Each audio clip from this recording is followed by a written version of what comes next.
ষষ্ঠ শ্রেণীর প্রিয় শিক্ষার্থী বন্ধুরা, কেমন আছো তোমরা সবাই? আশা করি নিশ্চয়ই ভালো আছো। আমিও ভালো আছি। মেহমান হোসেন রোমান সার্চ ক্লাসরুমের পক্ষ থেকে তোমাদের সবাইকে জানাই স্বাগতম। হ্যাঁ বন্ধুরা, এই করোনাকালীন সময়ে তোমাদের যে অ্যাসাইনমেন্টের কাজ চলতেছে, আমরা আজকে একটি অ্যাসাইনমেন্ট নিয়ে তোমাদের সামনে উপস্থিত হয়েছি। তোমাদের আজকে আমরা গণিতের উপরে একটা অ্যাসাইনমেন্ট করব। বন্ধুরা, তাহলে চলো আমরা অ্যাসাইনমেন্টে।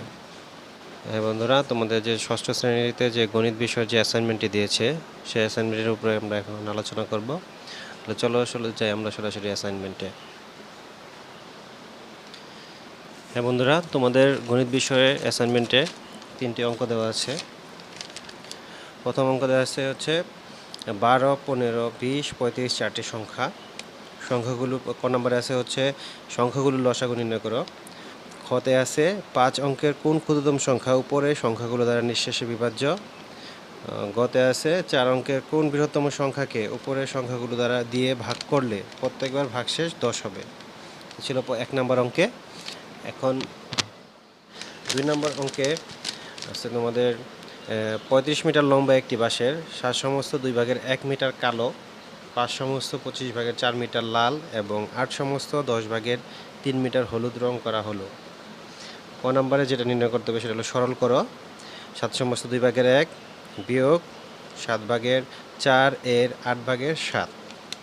খতে আছে বাঁশটির কত অংশ রং করা হয়েছে। গতে আছে বাঁশটির কত অংশ রং করা বাকি রইল। বন্ধুরা, 3 নম্বর অঙ্কে আছে 2টি কম্পিউটারের দামের অনুপাত 3:2। প্রথমটির দাম 55,000 টাকা হলে ক নম্বরে নির্ণয় করতে হবে উদ্দীপকের অনুপাতটিকে ব্যস্ত অনুপাতে রূপান্তর করো। খতে আছে দ্বিতীয় কম্পিউটারটির দাম কত। গতে আছে দ্বিতীয় কম্পিউটারের দাম 2,000 টাকা বেশি হলে কম্পিউটার দুইটির দামের অনুপাত কত। হ্যাঁ বন্ধুরা, তাহলে চলো আমরা এখন 1 নম্বর অঙ্কটি সমাধান করব। হ্যাঁ বন্ধুরা, আমাদের 1 নম্বর অঙ্কে 12, 15, 20, 35 সংখ্যা 4টি সংখ্যা। ক নম্বর যেটা ছিল সংখ্যাগুলোর লসাগু নির্ণয় করো। কত ছিল 5 অঙ্কের কোন ক্ষুদ্রতম সংখ্যা উপরের সংখ্যাগুলো দ্বারা নিঃশেষে বিভাজ্য। গদে আছে 4 অঙ্কের কোন বৃহত্তম সংখ্যাকে উপরের সংখ্যাগুলো দিয়ে ভাগ করলে প্রত্যেকবার ভাগশেষ 10 হবে।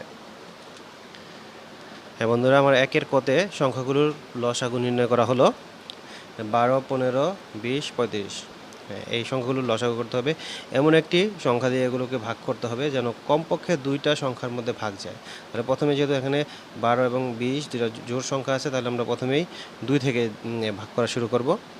2 দিয়ে ভাগ করলে 12 হয় 6, 15 ভাগ যায় না, জন্য যা আছে এখানে তাই চলে আসবে ভাগ না গেলে। আর হচ্ছে 20 ভাগ করলে হবে 10, 35 যেহেতু ভাগ যাবে না, যা আছে এখানে তা চলে আসবে। যেহেতু আবারও 2টা জোড় সংখ্যা আছে, তাহলে আবারও 2 দিয়ে আমরা ভাগ করব। 2 দিয়ে ভাগ করলে 6 ভাগ করলে হয় 3, 15 যেহেতু ভাগ যায় না তাহলে 15 চলে আসবে নিচে। 10 ভাগ করলে হবে 5 এবং 35 ভাগ করলে যেহেতু ভাগ করা যায় না, এজন্য নিঃশেষে বিভাজ্য হবে না, এজন্য আমরা লিখব 35। তারপর যেহেতু এখন আর কোনো জোড় সংখ্যা এখানে নাই, তাহলে 2 আমরা 3 দিয়ে এখন ভাগ করব। 3 দিয়ে ভাগ করলে 3 ভাগ করলে হয় 1, 15 ভাগ করলে হবে 3 5 15, 5 5-এর মধ্যে যায় না, এজন্য নিঃশেষে বিভাজ্য হবে না যেহেতু 5, এজন্য আমরা 5 এখানে নিচে নিয়ে আসব। আর 35-এর মধ্যেও যেহেতু নিঃশেষে বিভাজ্য হবে না 3 দ্বারা, এজন্য 35-এর নিচে চলে আসবে। এবার যেহেতু আর 3 দিয়ে ভাগ করা যাবে না, এজন্য আমরা 5 দ্বারা ভাগ করব। 5 দিয়ে ভাগ করলে এখানে 1-এর মধ্যে ভাগ হবে না নিঃশেষের জন্য 1 নিচে চলে আসবে। 5 দিয়ে 5-এর ভাগ করলে হবে 1, 5 দিয়ে 5-এর ভাগ করলে হবে 1, আর 5 দিয়ে 35-এ ভাগ করলে হবে 7। যেহেতু এখানে শুধু 7 আছে আর বাকিগুলো সবই 1, এই জন্য আর ভাগ হবে না। যেহেতু আরও কোনো সংখ্যা দিয়ে ভাগ হবে না, এই জন্য আমাদের এই যে মৌলিক উৎপাদকগুলো বের হয়ে গেছে এখানে। তাহলে এখন আমরা লসাগু নির্ণয় করব। সুতরাং সংখ্যাগুলোর লসাগু, এর বাইরে যে সংখ্যাগুলো আছে মৌলিক উৎপাদকগুলো আছে, এগুলো গুণ করে দিলে আমাদের এই সংখ্যাগুলোর লসাগু বের হয়ে যাবে। তাহলে 2 গুণ 2 গুণ 3 গুণ 5 গুণ 7, 2 গুণ 2 গুণ 3 গুণ 5 গুণ 7, এগুলো গুণ করলে হবে 420। হ্যাঁ বন্ধুরা, তাহলে আমাদের ক নম্বরের উত্তর হবে হচ্ছে 420।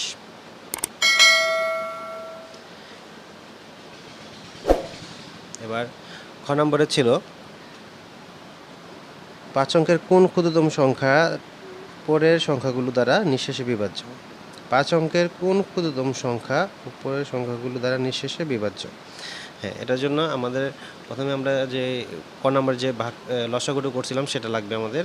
ক থেকে পাই সংখ্যাগুলোর লসাগু 420 এবং আমাদের 5 অঙ্কের ক্ষুদ্রতম সংখ্যা হচ্ছে 1 দিয়ে 4টা শূন্য। তাহলে এই হচ্ছে 5 অঙ্কের ক্ষুদ্রতম সংখ্যা এবং এটা 420 দিয়ে আমরা 5 অঙ্কের ক্ষুদ্রতম সংখ্যাকে ভাগ করব। ভাজক হচ্ছে আমাদের 3টি অঙ্ক। তাহলে আমরা যদি 3টি অঙ্ক এখান থেকে ভাজ্য থেকে নেই তাহলে হয় 100। 420 থেকে ছোট, তাহলে আমাদের 4টা অঙ্ক নিতে হবে, তাহলে 1000 হয় এবং 420 1000-এর মধ্যে যাবে 2 বার। 2 দিয়ে 420 গুণ করলে হবে 840। তারপর বিয়োগ করব আমরা 1000 থেকে বিয়োগ করলে হয় 160। এখানে যে শূন্যটা ছিল সেই শূন্যটা নিচে নিয়ে আসবো। এখন আমরা 1600-র মধ্যে 420 যাবে হচ্ছে 3 বার। 3 দিয়ে গুণ করলে আমাদের হবে 1260 এবং 1600 থেকে 1260 বিয়োগ করলে আমাদের এখানে বিয়োগ করলে হবে 340। তাহলে এখন বন্ধুরা খেয়াল করে দেখো, এখানে যে 5 অঙ্কের ক্ষুদ্রতম সংখ্যাটি ছিল সেই সংখ্যাটি 420 দ্বারা বিভাজ্য নয়। 420 দ্বারা ভাগ করলে 340 ভাগশেষ থাকে। ভাজ্য 10,000 থেকে 340 বিয়োগ করলে সংখ্যাটি 420 দ্বারা নিঃশেষে বিভাজ্য হবে। তখন সংখ্যাটি এটা এখন হবে, বিয়োগ করলে আমাদের সংখ্যাটি হবে কত? 9660, যেটা কি 4 অঙ্কের চলে আসলো, অর্থাৎ 4 অঙ্কের। তাহলে এটা 4 অঙ্কের হলে আমাদের তো প্রশ্নের সাথে মিলে না, আমাদের 5 অঙ্কের হতে হবে। আমাদের এখানে ভাজ্যের সাথে আমাদের যে ভাজক 420 এবং ভাগশেষ 340 আছে, এটা যদি বিয়োগ করে আমরা যোগ করি তাহলে আমাদের কি হবে? নিঃশেষে বিভাজ্য হবে। তাহলে আবার ভাজ্যের সাথে যদি আমরা এটা যে 80 বিয়োগ করলে এই ভাজক থেকে ভাগশেষ বিয়োগ করলে যে 80 হয়, সেই 80 যোগ করা হয়, তাহলে ওই সংখ্যাটি 420 দ্বারা নিঃশেষে বিভাজ্য হবে। সুতরাং নিম্ন ক্ষুদ্রতম সংখ্যা হবে যে 5 অঙ্কের ক্ষুদ্রতম সংখ্যার সাথে 80 যোগ করব, তাহলে হবে আমাদের 10,080। তাহলে আমাদের নিম্ন ক্ষুদ্রতম সংখ্যা হবে 10,080। এটাই হচ্ছে আমাদের খ নম্বরের উত্তর। এখন বন্ধুরা আমরা দেখি যে আমাদের গ নাম্বারে বলা হয়েছে অঙ্কে 4 অঙ্কের কোন বৃহত্তম সংখ্যাকে উপরের সংখ্যাগুলো দিয়ে ভাগ করলে প্রত্যেকবার ভাগশেষ 10 হবে। হ্যাঁ বন্ধুরা, তাহলে আমাদের ক থেকে আমরা যেটা পেয়েছি সংখ্যাগুলো লসাগু ছিল 420, 4 অঙ্কের বৃহত্তম সংখ্যা হবে 4টা 9। এখন এই 420 দিয়ে 9999কে আমরা ভাগ করব। ভাগ করলে আমাদের প্রথমে এখানে 3টা অঙ্ক আছে, এখানে 3টা অঙ্ক 999। 3টা অঙ্ক 999-র মধ্যে প্রথমে 420 যাবে 2 বার, দিয়ে গুণ করলে হবে 840, বিয়োগ করলে হবে 159, আর উপর থেকে 9 নিয়ে আসবো নিচে আমরা। এখন 1599-এর মধ্যে 420 যাবে হচ্ছে 3 বার। 420-কে 3 বার 3 দিয়ে গুণ করলে হবে হচ্ছে 1260, বিয়োগ করলে হবে হচ্ছে 9, আর এখানে বিয়োগ করলে হবে 3, আর এখানে বিয়োগ করলে হবে 3, তাহলে 339। এখানে দেখো যে খেয়াল করে আমরা আগের অঙ্কটা যেভাবে করছি ঠিক এভাবেই, যে সংখ্যাটি 420 দ্বারা বিভাজ্য নয়, 420 দ্বারা ভাগ করলে 339 ভাগশেষ থাকে। ভাজ্য 9999 থেকে 339 বিয়োগ করলে সংখ্যাটি 420 দ্বারা নিঃশেষে বিভাজ্য হবে। এটুকুই আমরা লিখে তারপরে আমরা বিভাজ্য সংখ্যা পেয়ে যাব।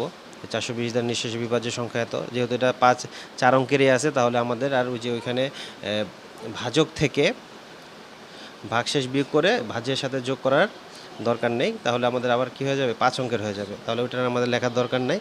আমরা লিখব সুতরাং 420 দ্বারা নিঃশেষে বিভাজ্য সংখ্যা 9999 বিয়োগ 420, তাহলে বিয়োগ করলে হবে 9579। দেখো বন্ধুরা এখানে 4টি অঙ্ক আছে, তাহলে আমাদের শর্তে প্রশ্নে যে শর্ত দেওয়া ছিল সেটার সাথে মিলে যায়।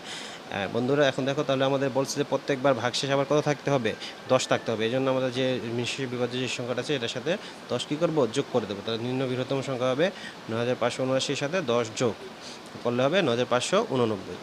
এবং তাহলে আমাদের প্রথম অঙ্ক এই পর্যন্ত। তারপর আমরা এখন দ্বিতীয় অঙ্ক দেখবো আমাদের কি আছে। বন্ধুরা আমাদের 2 নম্বর অঙ্কটি ছিল 35 মিটার লম্বা একটি বাঁশের 7 সমস্ত 2 ভাগের 1 মিটার কালো, 5 সমস্ত 25 ভাগের 4 মিটার লাল এবং 8 সমস্ত 10 ভাগের 3 মিটার হলুদ রং করা হলো। ক নম্বরে ছিল সরল করো 7 সমস্ত 2 ভাগের 1, 7 ভাগের 4 এবং 8 ভাগের 7 সরল করতে হবে।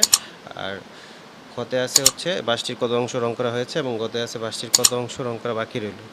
বন্ধুরা তাহলে কতে যেটা আছে সরল করে এখন আমরা সরলটি দেখব কিভাবে করা যায়।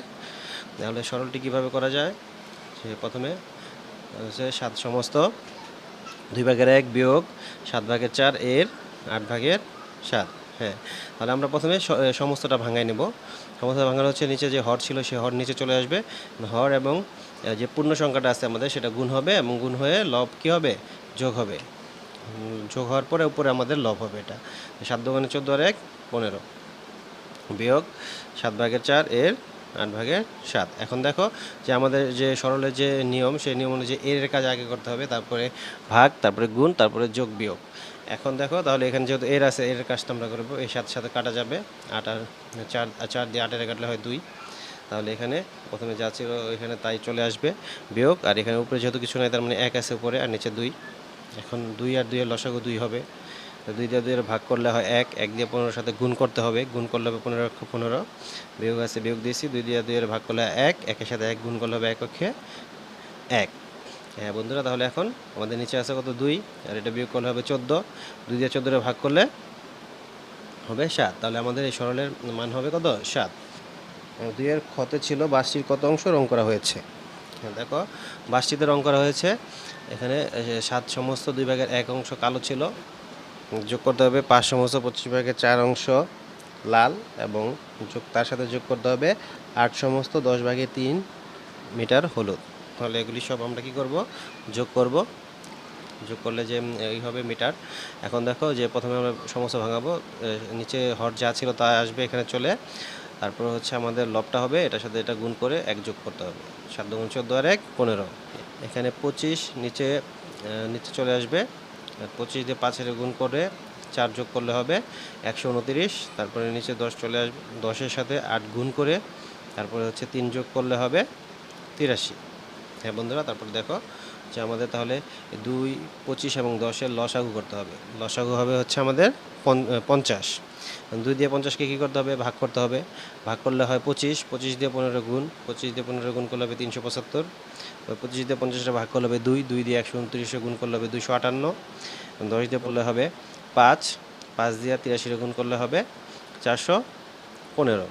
বন্ধুরা নিচে যে 50 ছিল 50 চলে আসবে, আর এখানে 3টা যোগ করলে হবে 1048 মিটার। এখন এটার আমরা যেহেতু ভগ্নাংশ উপরেও লব জোড় এবং হর জোড় আছে, তাহলে আমরা এটা 2 দিয়ে ভাগ করতে পারি। দুটোটাকে 2 দিয়ে ভাগ করলে উপরে হবে 524 এবং নিচে হবে 25। বন্ধুরা এখন যেহেতু আমাদের হর ছোট এবং লব বড়, তাহলে আমরা এটা মিশ্র ভগ্নাংশে প্রকাশ করতে হবে। তাহলে মিশ্র ভগ্নাংশে প্রকাশ করলে আমাদের 25 দিয়ে 524-এ ভাগ করতে হবে। ভাগ করলে 524 25 52-র মধ্যে যা 2 বার, 2 আর 25 গুণ করলে হবে 50, বিয়োগ করলে হবে 2, আর উপরে 4 নিচে চলে আসবে। তারপর হচ্ছে আমাদের যেহেতু এখন উপরেটা নিচে আনার পরে 24 রয়েছে, 25 দিয়ে ভাগ যায় না, এজন্য আমরা এখানে কি দেব? 0 দেব। আমাদের ভাগফল হবে 20। তাহলে এখানে কি লিখবো আমরা? মিশ্র ভগ্নাংশটি যেটা ভাগফল সেটা সামনে থাকবে পূর্ণ সংখ্যা, এবং আগে যে হর ছিল সে হর নিচে চলে আসবে, এবং লব হবে যেটা ভাগশেষ আমাদের সেটা হবে লব। 20 সমস্ত 25/4 24 মিটার। তাহলে সুতরাং বাসটির 20 সমস্ত 25/24 মিটার রং করা হয়েছে। গ নম্বরে আছে বাসটির কত অংশ রং করা বাকি রইল? হ্যাঁ, আমরা খ থেকে পাই বাসটি রং করা হয়েছিল হচ্ছে 20 সমস্ত 25/24, এটাকে ভাঙালে হয় এটাতে গুণ করে এবং উপরের সাথে যোগ করলে লব হবে হচ্ছে 524, এবং নিচে যে হর ছিল সে হর হয়ে আসবে এটা 25/524 মিটার। এখন বাসটি রং করা বাকি রইল। বাসটি লম্বা ছিল 35 মিটার, তাহলে বাসটির 35 থেকে আমাদের এই যে যেটা রং করা হয়েছে সেটা বাদ দেব। বাদ দিলে বিয়োগ করলেই আমাদের বের হবে বাসটি রং করা কত অংশ বাকি রইল। এই কোনো কিছু না থাকলে আমাদের কত থাকে সেখানে? এখানে 35-এর নিচে আছে হলো আমাদের হর হচ্ছে 1, এবং এখানে হর আছে হচ্ছে 25। 1 আর 25-এর লসাগু হবে 25। 1 দিয়ে ভাগ করলে 25-এ হবে, 25 দিয়ে 35-টা গুণ করলে হবে 875, বিয়োগ, আর এখানে 25 দিয়ে 25-এ ভাগ করলে হবে 1, 1 দিয়ে 524-এ গুণ করলে হবে 524। হ্যাঁ বন্ধুরা, তাহলে এখানে নিচে 25 আছে, 25 হলো, এখানে বিয়োগ করলে হবে 351। যেহেতু নিচে আমাদের এটা হর ছোট, এই জন্য আমাদের মিশ্র ভগ্নাংশে প্রকাশ করতে হবে। 25 দিয়ে 351-এর ভাগ করতে হবে। তাহলে 25 35-এর মধ্যে যাবে একবার, 25 সক্ষে 25 গুণ করলে হবে 25, নিচে লেখে 25 থেকে বিয়োগ করে 10, এখানে 1 ছিল 1 চলে আসবে নিচে। এখন 25 101 এর মধ্যে যাবে 4 বার, 4 দিয়ে 25 গুণ করলে হবে 100, বিয়োগ করলে হয় 1। তাহলে আমাদের মিশ্র ভগ্নাংশ হিসেবে যেটা ভাগফল ছিল সেটা পূর্ণ সংখ্যা, আগে যে হর ছিল সেই হর নিচে হরই হবে, আর যে ভাগশেষে আছে সেটা চলে যাবে লবে উপরে। তাহলে বাসটির 14 সমস্ত 25/1 মিটার রং করা বাকি রইল। এটাই হবে আমাদের 2 এর গয়ের উত্তর। বন্ধুরা, আমাদের 3 নম্বর অঙ্কটি ছিল দুইটি কম্পিউটারের দামের অনুপাত 3:2। প্রথমটির দাম 55,000 টাকা হলে ক নম্বরে আছে উদ্দীপকের অনুপাতটিকে ব্যস্ত অনুপাতে রূপান্তর করো। দ্বিতীয়টি খ নম্বরে আছে দ্বিতীয় কম্পিউটারটির দাম কত। গতে আছে দ্বিতীয় কম্পিউটারের দাম 2,000 টাকা বেশি হলে কম্পিউটার দুইটির দামের অনুপাত কত। বন্ধু, তাহলে আমাদের ক নম্বরে যেটা আছে যে উদ্দীপকের অনুপাতটিকে ব্যস্ত অনুপাতে রূপান্তর করো। তাহলে আমাদের উদ্দীপকের অনুপাতটি হচ্ছে 3:2। ব্যস্ত অনুপাত হচ্ছে আমাদের যে পূর্ব রাশি আছে সেটাকে উত্তর রাশি বানাতে হবে এবং উত্তর রাশিকে পূর্ব রাশি বানাতে হবে, তাহলে আমাদের অনুপাতটি ব্যস্ত অনুপাতে রূপান্তর হয়ে যাবে। তাহলে অনুপাতটি ব্যস্ত অনুপাত হবে, এই 2 চলে আসবে সামনে আর 3 চলে যাবে পরে। তাহলে এটাই হচ্ছে আমাদের অনুপাতটির ব্যস্ত অনুপাত। তারপরে খতে আছে হচ্ছে দ্বিতীয় কম্পিউটারটির দাম কত। তাহলে দেওয়া আছে প্রথম কম্পিউটারের দাম 55,000 টাকা এবং দুইটি কম্পিউটার দামের অনুপাত দেওয়া ছিল হচ্ছে 3:2। তাহলে আমরা কি লিখতে পারি দ্বিতীয়টির দাম প্রথমটির দামের, যেহেতু দ্বিতীয়টি এখানে আমরা যেটা বের করব যে প্রথমে যেটা থাকবে সেটা যাবে হচ্ছে উপরে লব হবে, আর যেটা পরে থাকবে সেটা আসবে হর। তাহলে আমরা কি লিখব, দ্বিতীয়টির দাম হলো, দ্বিতীয় দাম যেহেতু 2 ছিল 2 যাবে উপরে, আর প্রথমে যেটা আছে 3, প্রথমটির দাম হবে নিচে। দ্বিতীয়টির দাম প্রথমটির দামের 3/2 গুণ। তাহলে দ্বিতীয়টির দাম এখন আমরা বের করবো, দ্বিতীয়টির দাম 55,000 টাকা গুণ 3/2। আর এটা দিয়ে আমরা যেহেতু এখানে পূর্ণ সংখ্যা আসবে না, তাহলে উপরে এটার সাথে গুণ করে 3 দিয়ে ভাগ করলে হবে 36,666.67 টাকা। এটা হচ্ছে আমাদের দ্বিতীয়টির দাম। সুতরাং দ্বিতীয় কম্পিউটারের দাম 36,666.67 টাকা। বন্ধুরা, আমাদের গ নাম্বারে ছিল যে দ্বিতীয় কম্পিউটারের দাম 2,000 টাকা বেশি হলে কম্পিউটার দুইটির দামের অনুপাত কত। দেখো বন্ধুরা, আমরা খ থেকে পাই দ্বিতীয় কম্পিউটারের দাম 36,666.67 টাকা। দ্বিতীয় কম্পিউটারের দাম 2,000 টাকা বেশি হলে হবে, তাহলে এটার সাথে 2,000 টাকা যোগ করতে হবে। তাহলে যোগ করলে হবে কি যে 36,666.67 যোগ 2,000, এখানে যোগ করলে হবে 38,666.67 টাকা। এখন যেহেতু প্রথমটার দাম ছিল কত মনে আছে তোমার নিশ্চয়ই 55,000, এখন দ্বিতীয়টার দাম বৃদ্ধি যেটা বেশি হয়েছে 2,000 টাকা, তারপরে হয়েছে আমাদের 38,667.67 টাকা। তাহলে কম্পিউটার দুইটির দামের অনুপাত হবে, প্রথমটির দাম হচ্ছে 55,000 ইস্টু 38,666.67। যেহেতু এটা দশমিকে আছে বা দশমিক বাংলাদেশে, তাহলে আমাদের যেভাবে আছে এভাবে লিখলেই আমাদের এই অনুপাত হয়ে গেল। এটা ইচ্ছা করলে আমরা কমায় নিয়ে আসতে পারি, তারপরে তোমরা এভাবে লিখলে আমাদের উত্তর হয়ে যাবে, তোমরা পরিপূর্ণ মার্ক পেয়ে যাবে। হ্যাঁ বন্ধুরা, আশা করি ভিডিওটি তোমাদের ভালো লেগেছে। তাহলে তোমরা ভিডিওটি ভালো লাগলে লাইক, শেয়ার এবং কমেন্ট করবে। আমার চ্যানেলটি এখনও যারা সাবস্ক্রাইব করোনি, চ্যানেলটিকে সাবস্ক্রাইব করবে এবং পাশে থাকা বেল বাটনটি অন করে রাখবে যাতে পরবর্তী ভিডিওটি তোমরা সবার আগে দেখতে পাবে। তাহলে বন্ধুরা, আজকে আমাদের ক্লাস এই পর্যন্তই। সবাই ভালো থাকবে, সুস্থ থাকবে, নিরাপদে থাকবে। আল্লাহ হাফেজ।